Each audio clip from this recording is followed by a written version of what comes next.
Hey guys, today we're driving the 2020 Kia Soul. This is the GT Line 1.6 Turbo. It's painted in snow white pearl and has a black interior. The MSRP on this is $27,490. This Soul achieves a 32 mpg rating on the highway, 27 in the city, and 29 miles to the gallon combined. The engine makes 201 horsepower and 195 pound-feet of torque. I've always liked the philosophy and the packaging behind the Kia Soul. I think it's nice to have a fuel-efficient, relatively fun to drive, kind of funkier offering from Kia. It's pretty spacious inside, it's really practical. You get a slightly higher raised driving position, which is always nice when everyone else is driving an SUV. It's roomy enough, you have a good amount of back seat room. And there's a lot of head height. I feel like I could almost wear a top hat in here with how much headroom there is.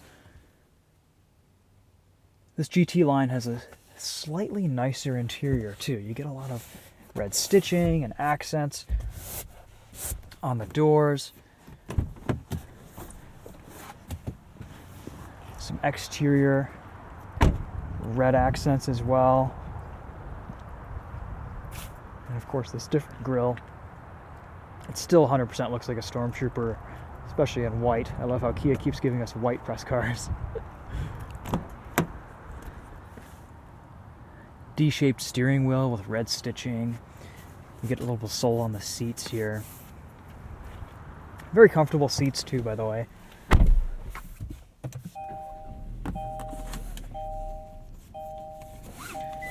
I spent a good amount of time in this car this week, and there's some things that I like, there's some things that I don't like. It's fuel efficient, it's fast. It gets around 33, 32 miles to the gallon on the highway, about 75, 80 miles an hour. This massive touchscreen is beautiful. The black levels, the contrast, the sharpness and the clarity of everything is really, really nice. Definitely an upgrade over the standard Kia Soul.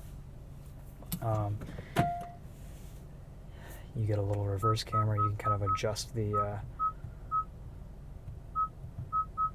various parameters so you can see a little bit easier, which is kind of nice.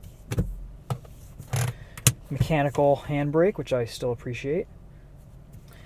And this is a nice feeling shifter. It feels good to shift into different, park, reverse, neutral, drive. Has a solid feel to it. Paddle shifters are decent enough for the price point. And you have great ergonomics, really nice button layout. Everything's easy to use. Great features like automatic windshield wipers, heated steering wheel, a couple drive modes, normal and sport, wireless charging, heated seats, of course lane keep assist, rear guided cruise control, all the good stuff from a modern vehicle. You definitely feel like you're in something a little bit more special with this GT line than you would the standard Kia Soul.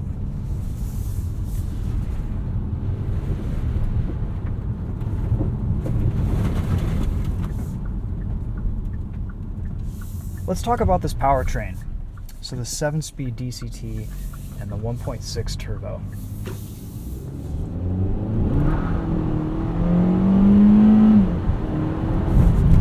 It's quick. There's about 201 horsepower here. It puts down its power really well. There's a little bit of wheel spin. Today it's super cold and greasy out, so we're going to be spinning the front tires. No mechanical or real electronic differentials going on. But in the dry and in most situations, it puts its power down quite well. There's plenty of passing power. The dual clutch is responsive in most situations.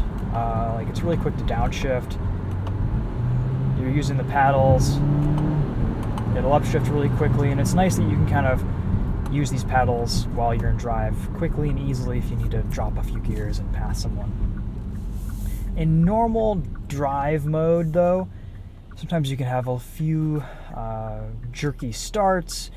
I wish there was a little bit more smoothness to this DCT and a little bit more linearity to the throttle application. So it feels like you're either, it's just shifting to the highest gear possible, or you put the throttle down just a little bit more and it gives you this massive shove of power where it drops a few gears. And there's really no in between, so it's a little bit of a difficult drivetrain to drive smoothly. And that's one area where in most normal driving I actually prefer the CVT on the regular Kia Soul. So I think, it's nice to have this sportiness and this extra power. Some of those characteristics improve when you switch into sport mode, but ultimately you're going to be driving this in normal all the time, and the tuning and the programming isn't amazing. I wish there was just a little bit better linearity to the throttle, and sometimes the shifts are a little bit rough, a little bit harsh, but that's how DCTs are, and you definitely feel it in this one.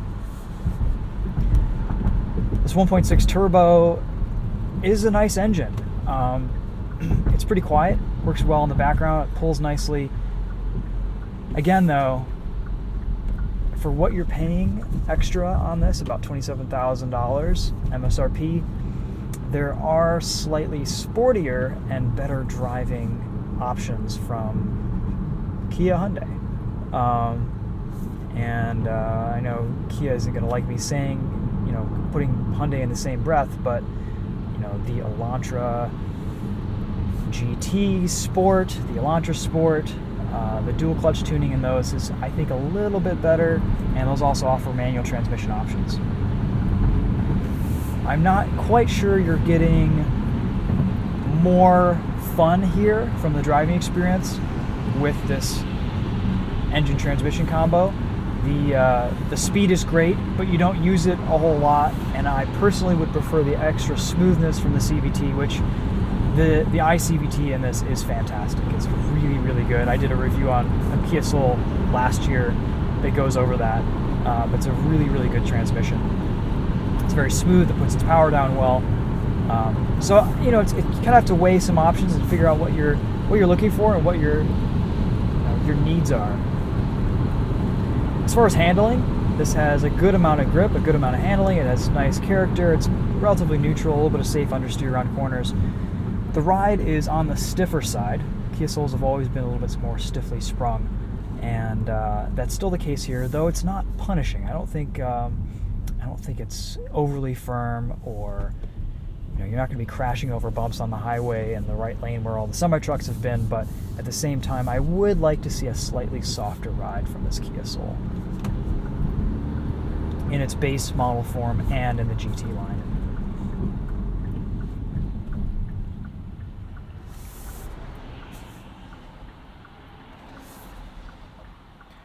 Stop-start seems to work pretty well. Turns off only after you've come to a full stop.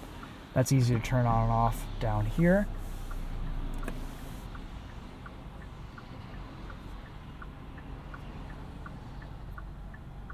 Let's talk about the sound system.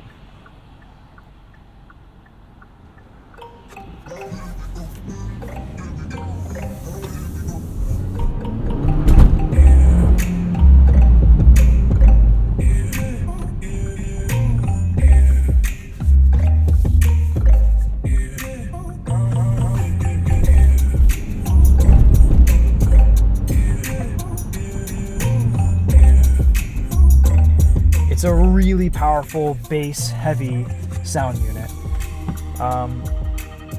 It's a little bit muddy in the trebles and midtones. I had to turn the bass down quite a bit this week to be able to hear some lyrics and stuff in songs.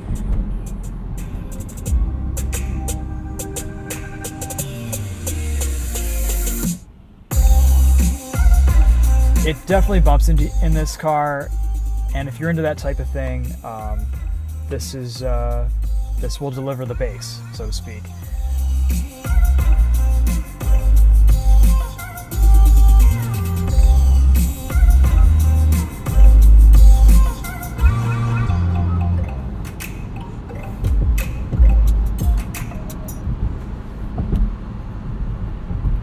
Like that you can program this button to do a variety of functions, take you back to your phone connection, etc.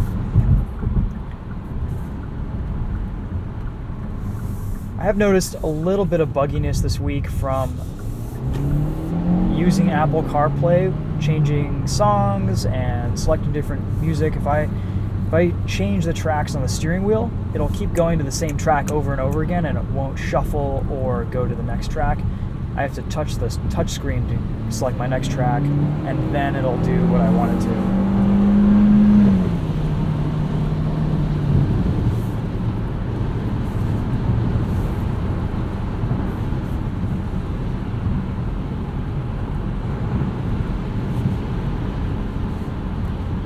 Cruise control, really nice controls. Skip 5 mile an hour increments here. You can turn on lane keep assist with the push of a button down there. Really nice to use, really easy to set. It's reasonably responsive. I've been using it a lot. You can see there, lane keep assist will be a little bit jerky sometimes, but does, for the most part, does a pretty good job keeping you nicely centered in the lane. It's not a perfect system, it's just making a lot of micro adjustments. Mostly I've been turning it off, but if you do need to take your eyes off the road to adjust settings or change tracks or do anything in there, it is a nice system that you can mostly rely on to work for you. It does give you a long period of time before it prompts you to put your hands back on the wheel too. Cruise control isn't the most responsive system that I've used, but it's good enough. I don't feel like I'm holding up traffic behind me. It does a pretty decent job resuming speed or passing people, or resuming speed after passing a slower vehicle.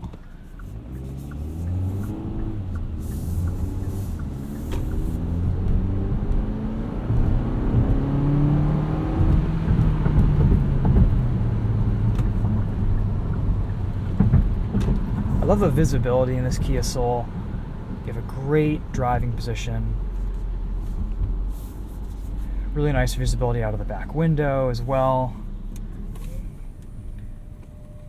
You do get this heads-up display, which I've hidden for most of the video. It's okay. I'm not really a big fan of these heads-up displays that operate on a piece of glass before the windshield. I think they look kind of cheap and kind of like an afterthought, but this does work nicely. It's good to show information, with cruise control. It shows your following distance, your lane keep assist, all that good stuff. You can change the color of the speedometer.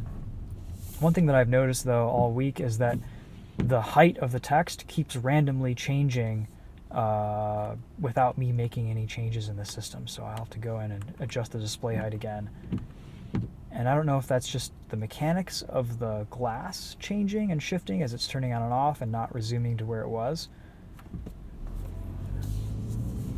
But it's been a little bit unpredictable.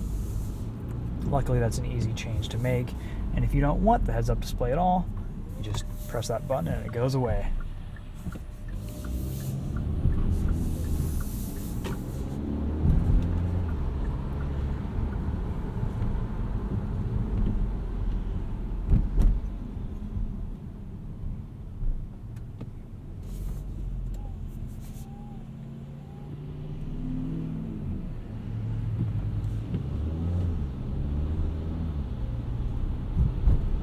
It's funny, sometimes this has perfectly smooth, nice, steady starts off the line, and then sometimes it's like the car's still trying to learn how to drive stick shift and it did let the clutch out too fast.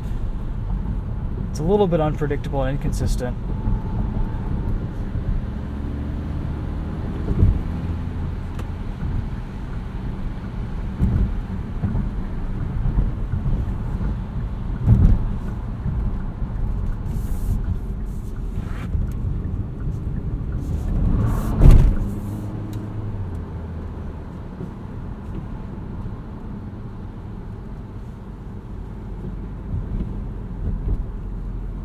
So how can I sum up the Kia Soul? I think this is marketed and branded as the faster, more fun to drive Soul. It's definitely faster, it's definitely more capable, it has a higher performance capability, but I'm not necessarily sure it's more fun to drive than the standard Kia Soul. It's just as usable, just as practical. You get some nicer amenities and interior design with this. Whether it's worth that extra price is kind of up to you and what you're looking for and what you are wanting in your next vehicle. there are some really nice positives to the Kia Soul just in general, I think. I like the added ground clearance. It's a little bit of a shame they don't offer all-wheel drive, but honestly, I don't know if you really need it unless if you're in a wintry, cold climate. And even then, you should be getting snow tires for your Kia Soul, in which case you can go anywhere. But it is nice to have that extra ground clearance if you want to take this off-road or go on a little off-road terrain on a trip or something like that.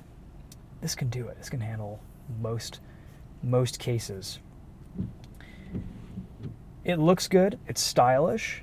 It's kind of funky and weird in the way that, like, I don't know, maybe the PT Cruiser used to be a little bit weird and funky, but I think this is definitely a little bit cooler.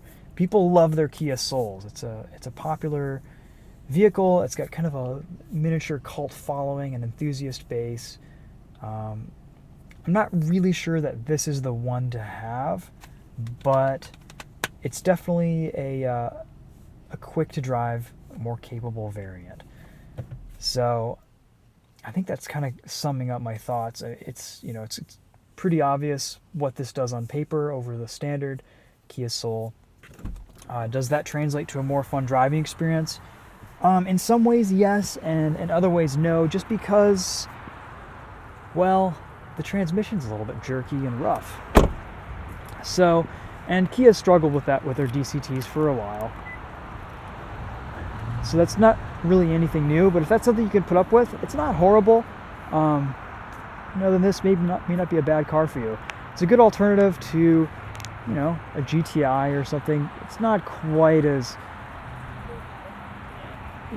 much of an enthusiast vehicle, I think, and you're definitely not going to get the refinement, the performance, the capability as you would from the Germans, but it's a reliable vehicle. Kia's done a really nice job putting it all together and packaging it. And we'll leave it at that. I think it's up to you what you're looking for. I would definitely go test drive both variants, see what you feel, see what you like, and let me know if you have any questions in the comments. We'll wrap it up there for now, and stay tuned on Winding Road. We're going to be doing a POV test drive and a POV night drive on this Kia Soul GT line. Until then, we'll see you guys in the next video. Thanks for watching. We'll see you later.